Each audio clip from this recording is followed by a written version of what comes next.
नमस्कार दोस्तों, आज हम आपको सनातन धर्म की सबसे अद्भुत और दिव्य कथा समुद्र मंथन की संपूर्ण कहानी सुनाने जा रहे हैं। यह केवल देवताओं और असुरों का युद्ध नहीं, बल्कि धैर्य, त्याग, सहयोग और ईश्वर पर विश्वास का महान संदेश है। प्राचीन काल में महर्षि दुर्वासा ने देवराज इंद्र को दिव्य पुष्पमाला भेंट की, लेकिन इंद्र ने उसका सम्मान नहीं किया। इससे क्रोधित होकर महर्षि दुर्वासा ने इंद्र और सभी देवताओं को श्राप दिया कि उनका तेज, बल और वैभव समाप्त हो जाएगा। श्राप के प्रभाव से देवता कमजोर हो गए। असुरों के राजा बलि ने इस अवसर का लाभ उठाकर तीनों लोकों पर अधिकार कर लिया। पराजित देवता भगवान विष्णु की शरण में पहुंचे और संसार की रक्षा की प्रार्थना की। भगवान विष्णु ने कहा कि क्षीरसागर का मंथन करने से अमृत प्राप्त होगा। उसी अमृत से देवताओं की शक्ति लौट आएगी। लेकिन यह कार्य अकेले संभव नहीं था, इसलिए देवताओं ने असुरों से संधि की। मंदराचल पर्वत को मथनी बनाया गया और नागराज वासुकी को रस्सी बनाया गया। जब पर्वत समुद्र में डूबने लगा, तब भगवान विष्णु ने कूर्म अवतार धारण किया और अपनी विशाल पीठ पर पूरे पर्वत को संभाल लिया। इसके बाद समुद्र मंथन प्रारंभ हुआ। देवता और असुर पूरी शक्ति से वासुकी को खींचने लगे। समुद्र की लहरें आकाश तक उठने लगी और पूरा ब्रह्मांड इस अद्भुत दृश्य को देखने लगा। सबसे पहले समुद्र से भयंकर हलाहल विष निकला। उसके प्रभाव से तीनों लोकों में हाहाकार मच गया। सभी देवता भगवान शिव की शरण में पहुंचे। जब समुद्र मंथन से निकले भयंकर हलाहल विष ने पूरे ब्रह्मांड को संकट में डाल दिया, तब भगवान शिव ने समस्त प्राणियों की रक्षा के लिए उस विष को अपने कंठ में धारण कर लिया। माता पार्वती ने विष को उनके कंठ से नीचे नहीं उतरने दिया। तभी से भगवान शिव नीलकंठ कहलाए। इसके बाद समुद्र मंथन पुनः आरंभ हुआ। सबसे पहले कामधेनु गौ माता प्रकट हुईं, जिन्हें ऋषियों को सौंप दिया गया। फिर उच्चैश्रवा नाम का दिव्य घोड़ा निकला।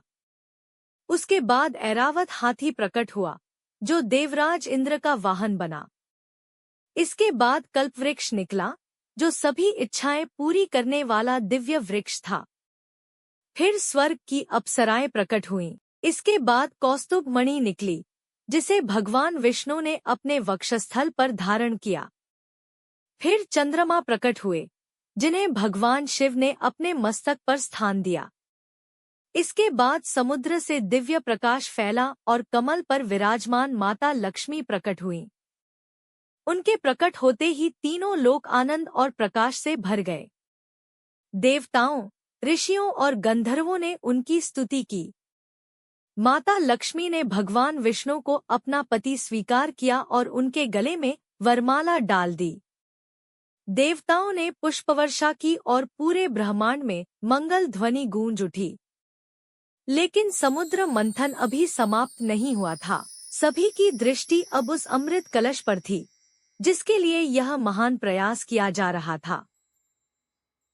समुद्र मंथन जारी रहा। कुछ समय बाद भगवान धन्वंतरी अपने हाथों में अमृत से भरा दिव्य कलश लेकर प्रकट हुए। अमृत को देखते ही देवताओं और असुरों के बीच उसे पाने की होड़ मच गई। असुरों ने बलपूर्वक अमृत कलश छीन लिया। तब भगवान विष्णु ने संसार की रक्षा के लिए मोहिनी का दिव्य रूप धारण किया। मोहिनी के अनुपम सौंदर्य को देखकर सभी असुर मोहित हो गए। उन्होंने स्वयं ही अमृत बांटने का कार्य मोहिनी को सौंप दिया।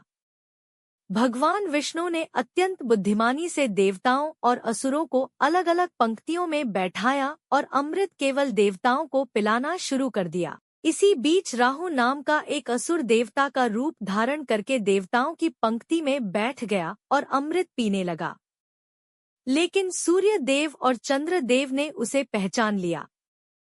भगवान विष्णु ने तुरंत अपने सुदर्शन चक्र से उसका सिर धड़ से अलग कर दिया। क्योंकि वह अमृत की कुछ बूंदें पी चुका था, इसलिए उसका सिर राहु और धड़ केतु के नाम से अमर हो गए। अमृत प्राप्त करते ही देवताओं की शक्ति और तेज वापस लौट आया। इसके बाद देवताओं और असुरों के बीच भीषण युद्ध हुआ, जिसमें अंततः देवताओं की विजय हुई। तीनों लोकों में पुनः धर्म, शांति और समृद्धि स्थापित हो गई। समुद्र मंथन हमें यह महान शिक्षा देता है कि जीवन में कठिनाइयां पहले आती हैं और सफलता बाद में मिलती है। धैर्य, परिश्रम, सहयोग और भगवान पर अटूट विश्वास रखने वाला व्यक्ति अंततः अमृत के समान सफलता अवश्य प्राप्त करता है। यदि आपको समुद्र मंथन की यह दिव्य कथा पसंद आई हो, तो वीडियो को लाइक करें, चैनल ऑन सनातन को सब्सक्राइब करें और कमेंट में अवश्य लिखें, हर हर महादेव, जय श्री हरि और जय माता लक्ष्मी। धन्यवाद। युद्ध समाप्त होने के बाद देवताओं ने भगवान विष्णु, भगवान शिव और माता लक्ष्मी का हृदय से आभार व्यक्त किया।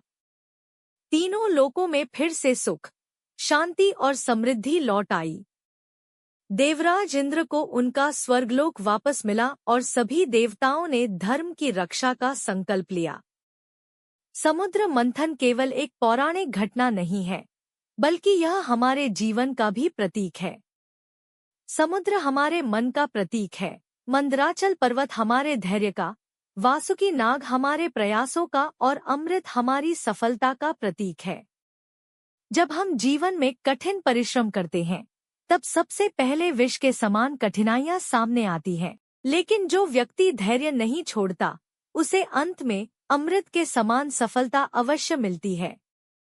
भगवान शिव हमें त्याग और दूसरों की रक्षा का संदेश देते हैं।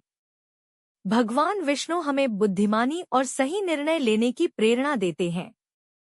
माता लक्ष्मी हमें बताती हैं कि समृद्धि वहीं आती है जहां धर्म, सत्य और सदाचार का पालन होता है।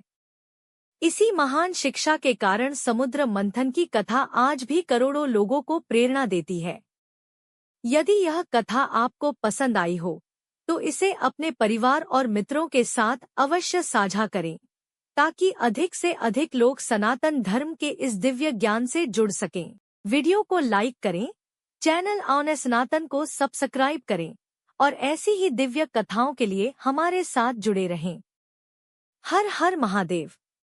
युद्ध समाप्त होने के बाद देवताओं ने भगवान विष्णु, भगवान शिव और माता लक्ष्मी का हृदय से आभार व्यक्त किया। तीनों लोकों में फिर से सुख, शांति और समृद्धि लौट आई। देवराज इंद्र को उनका स्वर्गलोक वापस मिला और सभी देवताओं ने धर्म की रक्षा का संकल्प लिया। समुद्र मंथन केवल एक पौराणिक घटना नहीं है, बल्कि यह हमारे जीवन का भी प्रतीक है।